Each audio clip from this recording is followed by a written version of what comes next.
All right, guys, we're back again with another great episode of PFREI. I'm your host, Fuquan Bilal. I'm excited for this one. Usually, you guys will see me in my podcast studio with the soundproof behind me. Today, I'm in my office, and I got a great guest today, man. Before I really get into it, the company Rocket Station, they're awesome. So I got Greg Brooks today. We're going to kind of go through the benefit with virtual staffing. So I would say for me, I adapted the EOS model in I would say early 2000, not too long ago, like 3 years ago. I adapted the EOS model, and during that process, I was like, oh, I joined the mastermind like in I think 19, oh my God, 2019. And I learned the EOS model, and then I also learned Rocket Station actually was a part of Mastermind Collective Genius, and they taught me about having virtual staffing to help you scale your business. And I didn't really understand the model. I looked at the time virtual staffing and virtual assistants like task doers, right? I didn't really look at them as a person that is inside my company. But what I really came to realize really quick is these people are really highly intelligent. In fact, some of them were smarter than some of the people I had working at the time. They can help you with logistics. They can help you with pretty much anything, build processes, systems, automations. They know CRMs, Podios, and Rocket Station had a lot of skillful people. And what I liked about it is they didn't just go, okay, what do you need virtual staffing for? Oh, I need somebody to be administrative assistant. Okay, we got this person, and here it is. They will actually give you a predictive index, like a profile analysis on a person. They would give you a resume. You would get the chance to interview that person and really decide if this is the person that's a fit for your company. And they will go many rounds until you found the person that was the fit. The other unique thing that I liked about them is even when that person was onboarded, they also supply additional training and support in the background. They have like a team coach that will communicate with the person, see how they were doing on their end, and they will reach out to me on my end to give a monthly evaluation on this person to allow them to course correct. So that's a lot of logistics and a lot of stuff in the background. And I was really grateful to really work with you guys. And I wanted to have you, on a pod today to really talk about the value of having virtual staffing. People really don't understand it. There's a lot of competition out there now. You see people popping up, and it's not about the cheapest price, guys. It's not about, this person is staffing for this amount, this person is staffing this amount. It's the quality of service that you're going to get and the things that you're going to learn, from a virtual staffing company. So without further ado, welcome to the show, man. I'll say what an introduction here. I think what podcast episode over? I mean, we're good. That was perfect. You said that better than I could say it myself. But dude, it's great to see you again. I know you've been crazy busy kind of everywhere. I feel like I'm almost kind of more akin with you now on your LinkedIn and your Facebook profiles. I know it's been a while since we connected, but really looking forward to kind of talking shop here and telling, kind of unveiling how powerful we think, getting the right, but getting virtual assistants in their business could be. Absolutely, man. So let's just like take it to the beginning. So someone, and I tell my contractors this all the time, right? So on the construction side, we have a lot of contractors. My project managers deal with them a lot, but when they come to the office, I see them, they're frustrated with paperwork, with processing invoices. I'm like, dude, why don't you just get virtual staffing? You can have somebody work with you. These guys work on Sundays. They work Saturdays. They'll work evenings, nights, anytime you want. Whatever schedule you put together, if you say, I need somebody from 1 a.m. to 6 p.m., they got you. Round the clock. I don't know how they do it, but they get it done. Whatever program you build, they make it happen. So I see a lot of people struggling with wanting to implement the strategy of using virtual staffing. What do you think is the number one reason people hesitate to kind of get that going and pull the trigger on that? What do you think? I think there's really two main reasons. I think there's the fear of the unknown, right? And granted, COVID has definitely changed the way anybody works in any country, in any remote part of the world, right? We all have kind of been virtual assistants in some capacity, or virtual team members for the better part of, almost 3.5 years. So I think there's just that hesitation where, how am I going to find this person? I don't know this person. They're not from Baltimore. They're not from Dallas. How are they going to know what I do?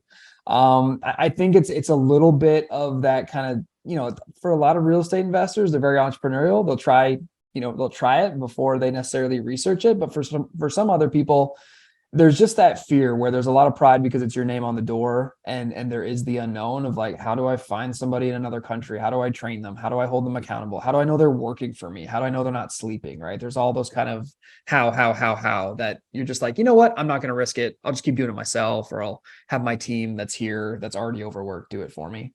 I think the other part of it, especially whether it's the construction development side, whether it's the investor side, I feel like a lot of investors, it's the classic, like, you get stuck working in the business and you kill any time you've got working on it, right? There's a certain pride when you bet on yourself and jump into this crazy world of real estate, right? And there's definitely the fact that a lot of real estate investors just know that they don't necessarily have enough time to like adequately set somebody up. And I think there's the other part of, a lot of real estate professionals don't get in it because they want to manage people, right? They get into it because it's a business that you can kind of bet on yourself and run.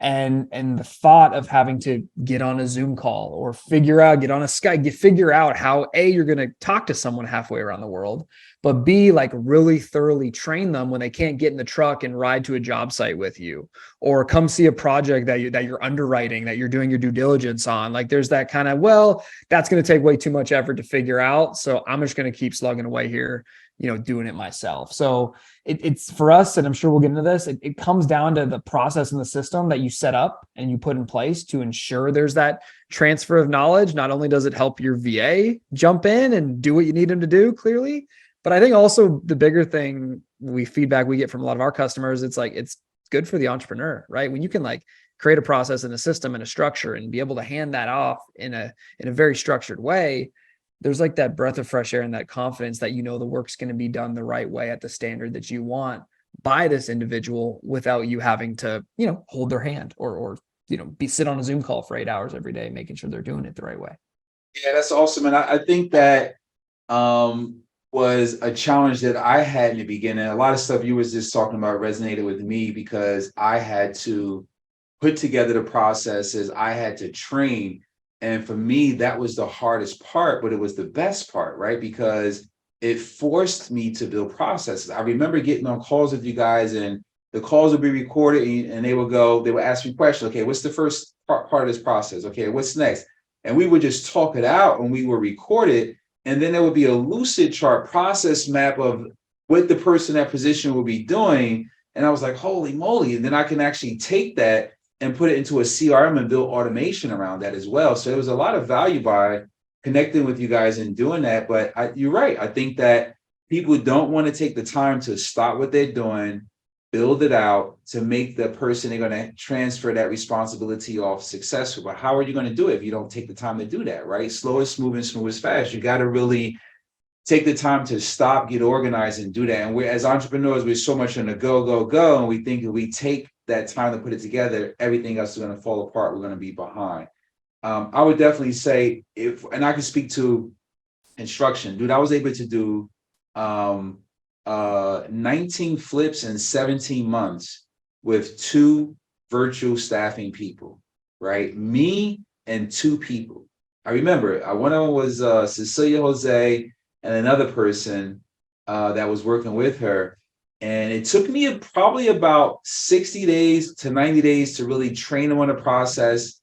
And once we did that, we got a lot of stuff automated. And you guys also helped me build automations in Podio, right? You said, hey, you had somebody who knew Podio. You used to bring the person on and go, what CRM are you using? We're familiar with that. We can help you build automation to make it easier for our virtual staffing to kind of get little bit more efficiency.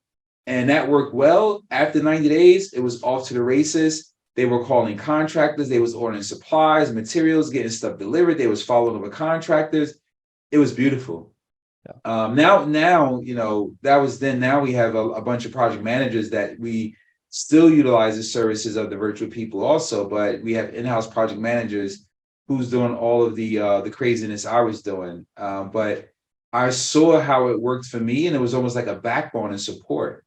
And as I mentioned, if I had challenges where I didn't feel as though they were communicating things right, or there was a maybe a understand of certain terms, right? I think this full transparency, that was a challenge that I had also, them understanding certain construction terms and what certain things mean.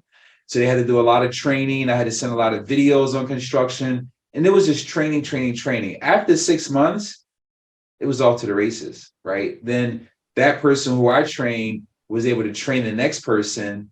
And then it just becomes really smooth. It was a well-oiled machine. So I think that's the problem us as entrepreneurs have when we're dealing with this, is taking the time to build it out. But you guys help with that, all of that stuff, which is great, Yeah, and I mean that's the name of the game. I love. We were talking a little earlier here. We were joking like they're virtual people, right? They're the international team. We are Rocket Station Virtual Staffing. It's not a robot. It's a person, right? We all know whether you've hired one employee or you've hired thousands. Like the investment you put into people, that's what's going to end up allowing you to scale your business, scale yourself, scale your own time, get time back in your pocket, so you can be the strategic arm of your business. But so often, even just that step, well, like, okay, that's all well and good, but like, how the heck do I do it? Right. So just giving our clients and really just kind of attacking everything. We walk into every relationship, Fuquan, with the idea that like, we know the client wants to be successful and be a partner with us from now to the end of time. We know that the incredible virtual team members that we onboard that go through 6 weeks of training and upskilling and evaluation before they even work for a client, they want to be successful. So like the delta there is like, okay, from having a happy client and having an empowered, super talented individual, how do we ensure that's the most successful relationship possible? And that's where that process piece comes in. But then also realizing whether it's, name the business, but specific to like real estate, like not a lot of entrepreneurs can sit there and put themselves, close the blinds in the office and, hunker down for 3 weeks to draw really elaborate process maps or create SOPs or create training videos that they can then pass on and upskill their team into.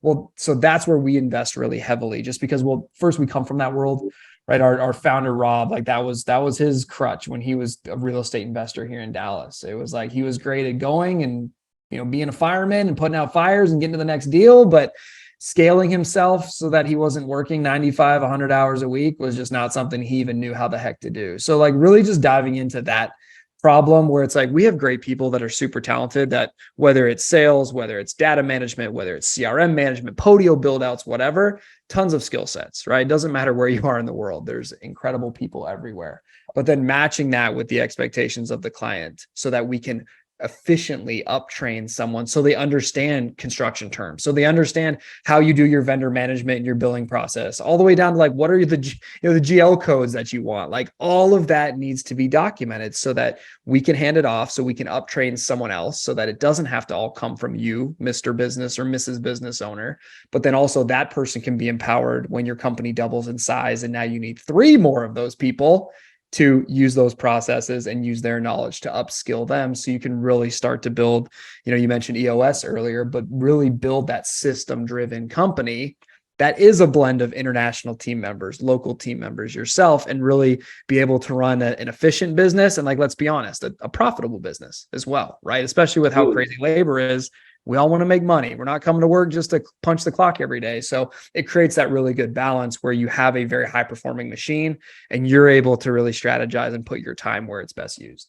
Yeah, and the cost is another thing that was really appealing, because I was able to have high talent for a fraction of the cost, right? Because the economics are different.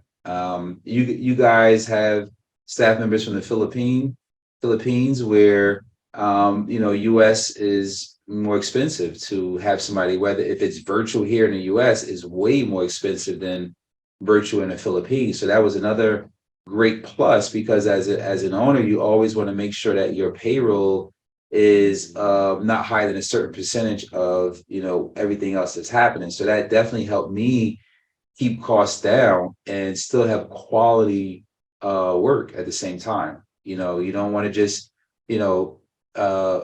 have looking at just cutting costs on labor but not getting the quality. And we were talking earlier before I pressed record. I was like, wow. I mean, when I first started to onboard some of the virtual assistants, immediately I knew that some of these people were smarter than some of the people I had on my staff at the time. I'm like, wow, can I fly them from the Philippines and have them here? Um, yeah, I mean it's amazing. So let's talk a little bit about that, the cost. Like, let's let the audience know what it would cost to have somebody. What does a full-time program look like? What does a part-time program look like? I know you guys have people from accountants, people who have experience with QuickBooks, who could do bookkeeping, people who have staff with experience with management, cold calling, admin stuff, just a variety of things, right? Yeah, definitely. So everything from, like we mentioned, the project management, right? The vendor management, project management remotely. We kind of recruit individuals with 4 specific kind of skills from many different industries. And then we uptrain them into real estate. So we focus on customer service, we focus on sales, we have a core competency in the accounting, bookkeeping, accounts payable, accounts receivable. And then we also have one in your data management slash, the general admin, right? We all know whether that's like, for some people, that's email management and calendar management. For other people, it's more complex, like data management, QA for marketing campaigns, or making sure the CRM data is clean. So that's really where we play. And like I mentioned, it's all for us. It's all time. It's all investment in the individual themselves. So we go through, we recruit from many different tracks. For those of your listeners that don't, maybe the idea of a Philippines VA, like why the Philippines, why a country in Southeast Asia. So some cool facts about the Philippines. It's one of the most well-educated, I mean, it's a third world country, but one of the most well-educated Southeast Asian countries in the Pacific realm. So they actually have a higher English literacy rate than the US. Their literacy rate is about 92%. English is the primary language. It's played a unique place throughout the scope of history, but there's a very large Western influence. I go there about once a quarter. And I always joke with my teams because, there's always a new face or my executive assistant. And they're always like, what do you think of Manila? What do you think of the heat? I'm like, I feel like I'm in Dallas because we stay downtown Manila and you've got a JP Morgan high rise right around the corner. You've got a Google, call center around the corner. So it's a very Americanized culture from a workplace standpoint. If you are a college educated professional looking to level up and make an incredible income, you're going to work for the same companies that college grads here in the US are going to work for. You're just working for the Philippines entity of it. So it's really good when you talk about ease of assimilation into how Westerners do business. We also offset that and train specifically in real estate. From a cost perspective, basically the cost of living in the Philippines is about 1/5 to 1/6 that of what it is in the US. So, I mean, I'm in Dallas. I mean, I'm driving downtown Dallas a couple of weekends ago. My mom's in town. We're taking the kids to the museum. Taco Bell has a $17 an hour starting rate advertised on their job board, right? So it's like, holy smokes, like nothing against Taco Bell. Great place to learn and cut your teeth. I'm probably not going to hire somebody to run my acquisitions or run my project management that also could possibly be a $17 an hour employee at Taco Bell. So our pricing, we have full-time or part-time. So fully dedicated virtual team member only works for you. Full-time is $10 an hour, flat rate, all in. And then the part-time team member is $12 an hour. And with that, that's not only the virtual assistant who looks, acts, and feels like a member of your company, but that's, like you spoke about, that's the management support. That's all of the upskilling and uptraining all done for you. That's all of your process mapping and implementation and real documentation and training videos that your team is going to leverage, that your company gets to keep and retain. So like I said, trying to really drive value, our end goal is really simple. We want to provide incredible opportunity and solve problems for our clients and provide great jobs for our virtual team members based overseas in the Philippines. And like that's kind of what we march to every single day.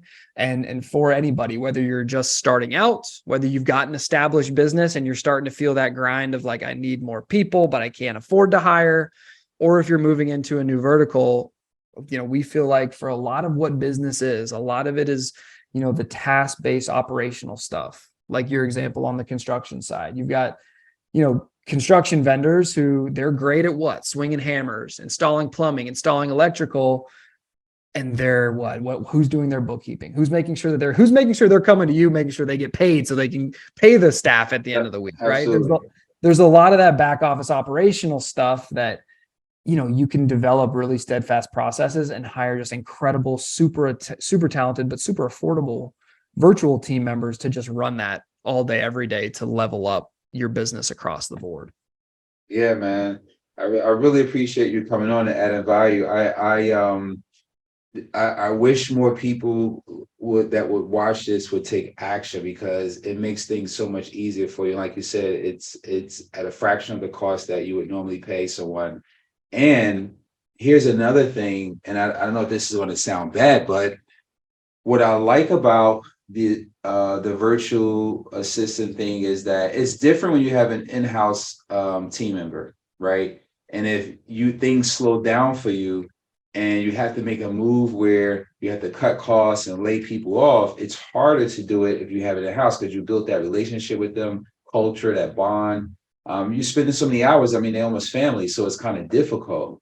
And with the virtual, they understand that it's not something that's guaranteed, that it can be, okay, this could be for a month, this could be for a year, this could be for 6 months, it could be for 5 years. It's understandable from the beginning that this is a service you're using, is a contract service. And if things go rough for you and you need to slow down and scale back, you can always go, hey, I had 3 people in the team, I need to cut 2 or whatever, I need to repivot or cut from full-time to part-time. And they'll still happy, grateful, appreciated, ready to work, versus you have somebody in-house and you got to cut back. It's a whole different dynamic, a whole different, just a weird vibe energy. So that's one of the things I like about it, is you can scale up, scale down. You can kind of do it any way you want. And I noticed the Filipino people are very grateful for any opportunity they get to work with you. They get it, they understand, and they have that mindset that they come in to work, and every day is just a new day. So yeah, thanks for really coming on. And I don't know if you want to add anything to that, but yeah, no, I think you're bang on. I mean, at the end of the day, we're fortunate. Our business is to get the best people in the best seats for our clients. So like you said, you have it's just kind of the brass tacks of it, right? Running a business, like there's tons of risk and tons of liability, whether that's with the jobs that you're doing, whether it's the properties you're underwriting, whether it's the people you employ, right? You can even use the most recent kind of news that's been out there, right? With Facebook going leaner, with Twitter going leaner, like a lot of those people that they're cutting is like middle management kind of excess, right? So it's all well and good. I'm sure there's listeners that are like, it's got to be an office, it's got to be here. I understand that, but there comes a cost there, both from like, hey, it's going to be more expensive to hire people, but also you don't have the flexibility to scale up, scale down. Say it's something as simple as you want to try a new marketing campaign, right? You go to a mastermind, you hear somebody in California who's doing something unique, you want to try it. Well, to hire people to fill that, to adequately run it, to get the data, like that could be huge overhead that could hold you back from trying it, or it could loop you into overhead that now you got to carry for a long time. With VAs, we can develop the process, go to market, try it. If it works, awesome. Let's scale it. Let's put some gas on that fire, get some more people in there. If it doesn't work, let's analyze, let's cut back, and let's save you the money, right? So just the business operation side, you're bang on, right? It's a nice flexibility, especially for somebody who's got a small team, where like an extra person in overhead, that could mean you not making payroll next month, or you not being able to acquire another property, so it provides really good flexibility from that standpoint. It allows you to candidly hire quicker and hire more, right? So you can actually start operating the business that you need and help yourself level up. And as the entrepreneur, put a tangible 10, 20, 30 hours back in your pocket, where you can be thinking, what is the next move? What's the next step? What's the next market? What's the next project? That so many of us, we just don't have that mental clarity or that time to be able to do it. Awesome. Yeah, man. Make sure you guys get in contact with Rocket Station Virtual Staffing. Remember, it's the who, not how. They could definitely help you with the who. How can they contact you? Let's get some information out there. Definitely. Website's rocketstation.com, really simple. So rocketstation.com, we got some great resources, giveaways. If you're looking to even just kind of learn more on the process mapping side or the hiring best practices, feel free. We kind of let everybody see how we do it. So if you want to do it yourself, feel free. But if you're interested, anything we've talked about from the implementation and mapping side, from the hiring side, if you're in the market for a VA, go to discovery discovery.rocketstation.com. So it's discovery.rocketstation.com. Check us out, book a call with our team. We'd love to deep dive into kind of what you're dealing with. And any listeners of your podcast, Fuquan, they get $500 off of their first month of service as well. That's awesome. I really appreciate you coming to the show and adding that value, man. No worries, brother. I appreciate you having me. It's been good to reconnect, man. I appreciate cutting it up, talking shop with you. Awesome. Another great episode of PFREI, Passion for Real Estate Investments. I'm your host, Fuquan Bilal. You can catch us on any podcast, any social media channel, YouTube, and all that good stuff. Make sure you tell a friend. Make sure you like and share. Really appreciate you guys. Want to continue to bring you value anytime I get the opportunity to share. So you guys keep listening, keep spreading the word. Appreciate you guys. Catch you on the next one.